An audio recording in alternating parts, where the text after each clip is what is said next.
Suite à un accident et lorsque de nouveaux capteurs de recul doivent être installés dans les pare-chocs, ces deux kits vous permettent de créer les orifices nécessaires pour l'installation des capteurs sans endommager la peinture.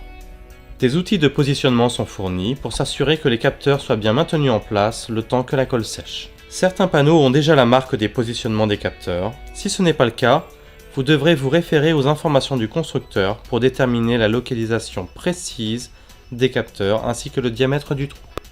Tout d'abord, faites un pré-trou avec la fraise de 10,2 mm fournie.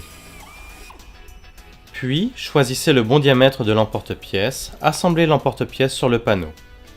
L'emporte-pièce qui coupera ira sur l'extérieur du panneau.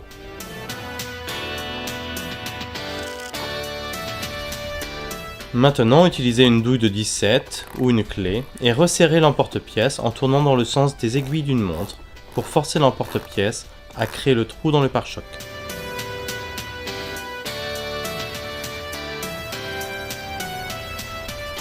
Lorsque le poinçon passe à travers le trou, l'assemblage bougera sans problème. Alors, retirez l'emporte-pièce du pare-choc en laissant un trou parfait sans dommage sur la peinture. Le nouveau porte-capteur peut être installé de différentes façons, ruban adhésif ou soudure plastique. Quelle que soit la méthode utilisée, la surface doit être préparée et nettoyée en premier lieu selon les préconisations du constructeur.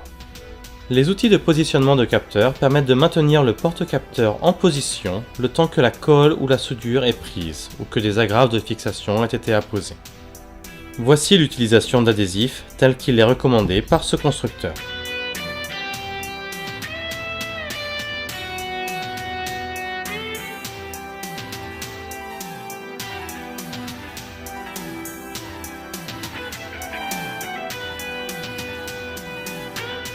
Les étaux assurent une bonne localisation et centralisation des porte-capteurs le temps de séchage de l'adhésif. Une fois l'outil retiré, l'opération est finie et le capteur de recul peut être posé.